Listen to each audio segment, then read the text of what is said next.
¿Qué tal? Buenos días. Mi nombre es Daniel Zubich y lo que vamos a estudiar en la clase de hoy es acerca del control, esta importante función en el proceso de administración o en el proceso administrativo.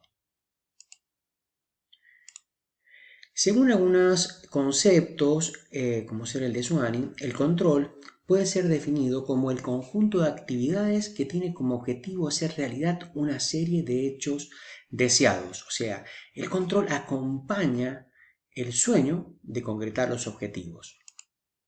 De acuerdo a Kuntz, el control es definido como la medición y corrección del desempeño para garantizar que los objetivos de la empresa y los planes diseñados para alcanzarlos se logren.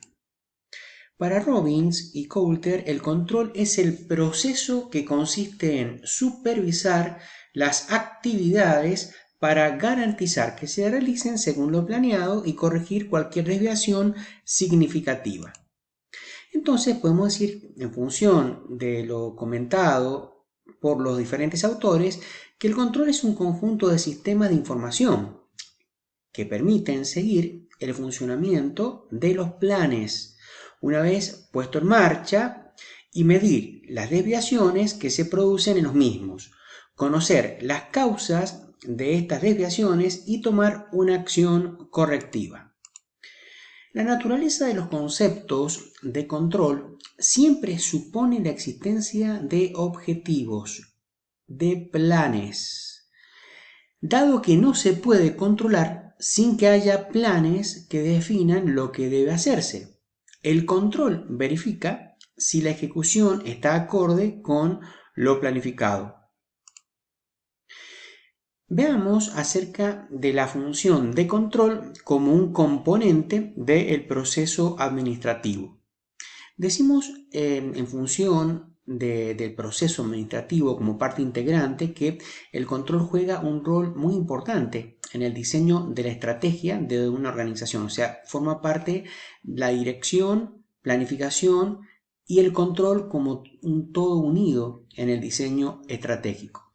Veamos cómo funciona en un ciclo en la función propia del control como componente del proceso. Vemos que la primera función del proceso administrativo es la función de planeamiento. El planeamiento encierra como elemento la construcción y determinación de objetivos, la construcción de una misión y de una visión y todas las metas, procesos y procedimientos para poder cumplir con los objetivos trazados y con la misión y la visión de la organización. Ahora, la organización como parte del proceso de la función administrativa es la función de coordinar todos los esfuerzos humanos y todos los recursos materiales de la organización a los efectos de lograr los objetivos. La función dirección es la encargada de alinear todos esos esfuerzos para conducir a la organización hacia el logro de los objetivos. Y por último, podemos decir que dentro del proceso de administración vemos al control como aquel que corrobora si los planes que han sido ejecutados en la etapa anterior están de acuerdo en su ejecución justamente al logro de los objetivos trazados. En la medida en que se logre los objetivos, la función de control estará cumpliendo una función fundamental en la organización. Lo importante es justamente al detectar esas desviaciones, aplicar las acciones correctivas para la concreción de los objetivos o el replanteo de los objetivos justamente a los efectos de orientar a la organización de una manera correcta y sustentable. Si analizamos el control desde un punto de vista sistémico, recordemos que un sistema es el conjunto de sistemas de entrada, proceso y salida, input, proceso y output. Podemos decir que el enfoque sistémico configura en su esquema, en el planteamiento funcional administrativo, como el input todos aquellos elementos y recursos humanos, el personal de la organización. En realidad no es un recurso, pero es el elemento fundamental para que las cosas se hagan realidad. La dirección es la que le va a dar el lineamiento a toda la empresa.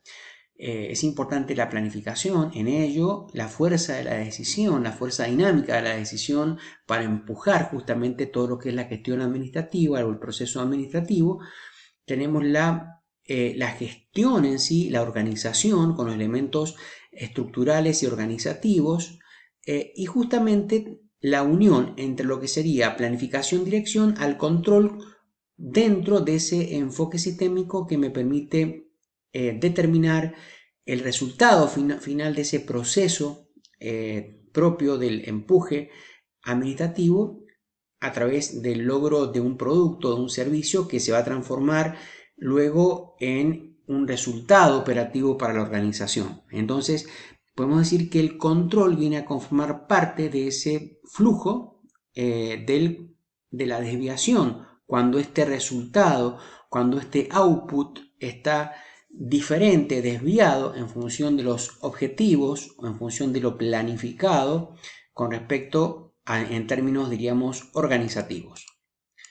Si analizamos los aspectos fuertes y débiles que tiene una organización en su cadena de valor, podemos establecer una relación entre la planificación, ya lo vimos, el instrumento de la cadena de valor como una herramienta de planificación y la relación con el control. Analicemos rápidamente en qué consistía la cadena de valor, que es el análisis de todo, de cómo se logra conseguir valor en una organización cuando los productos entran, todos los materiales, todo diríamos el producto, factores productivos a la organización para ser transformado luego en un producto o servicio terminado. Vemos que existían en la cadena de valor, en el análisis, en la configuración, actividades primarias, es ver cómo entran estos productos, estos materiales, cómo son distribuidos, alineados en la organización, en su matriz productivas, cómo se desarrollan los procesos y el análisis del cómo se hacen las cosas, de cómo es la logística y de cómo se hacen las cosas determina justamente parte de la diferencia o la fortaleza que tiene la organización.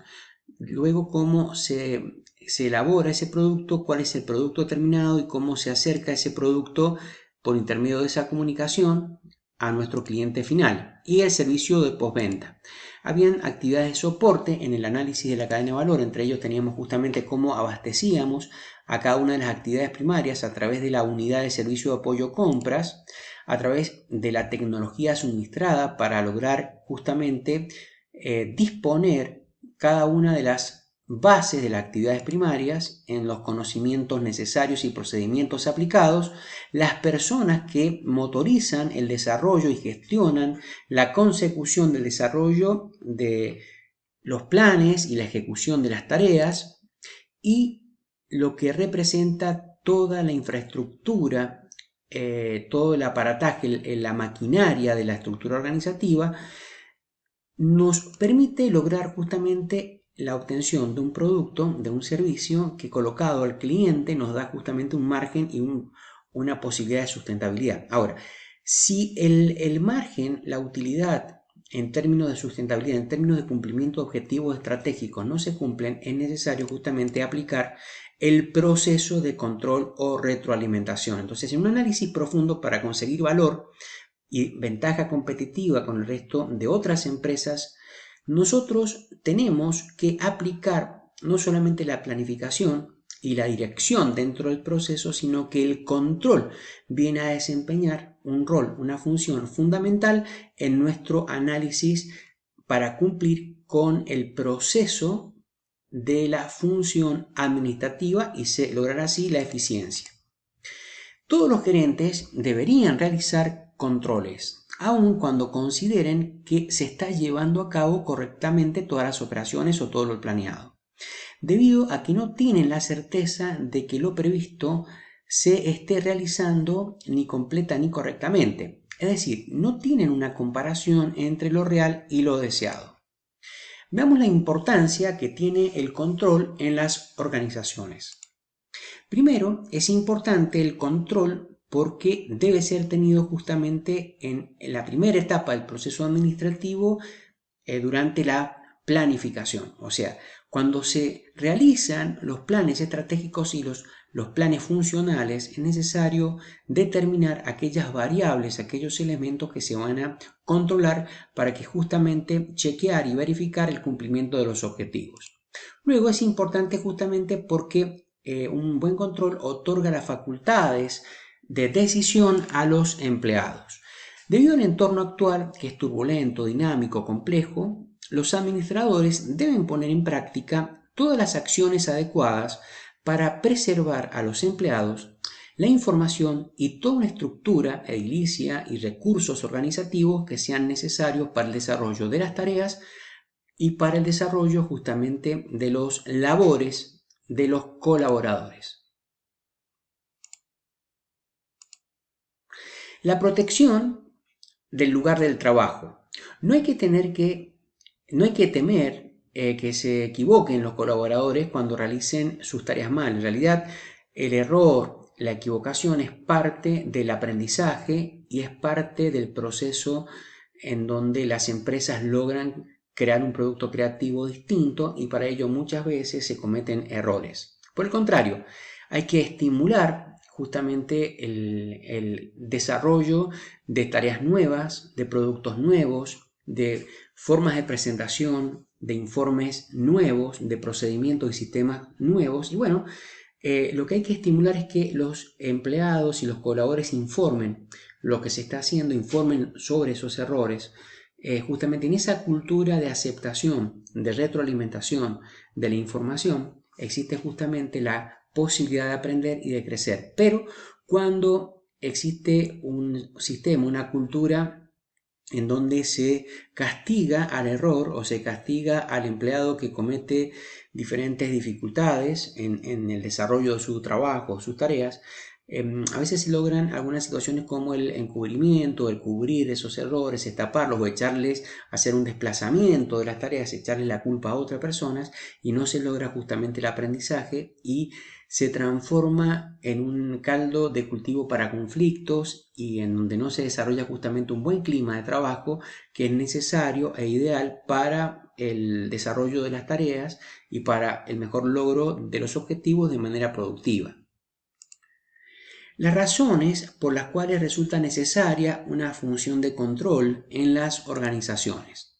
Primero, podemos decir que localiza a los sectores responsables de la administración del control.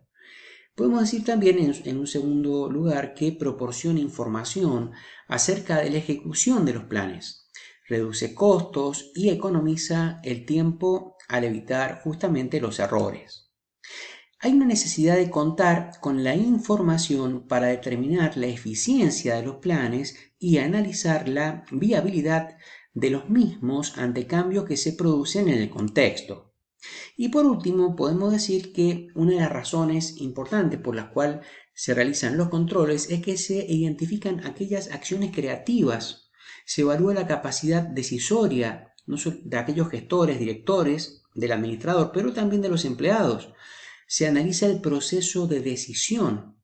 Justamente se ve cómo se actúa o se decide cuando existen situaciones que son problemáticas. Se controla la eficacia de las acciones ejecutadas.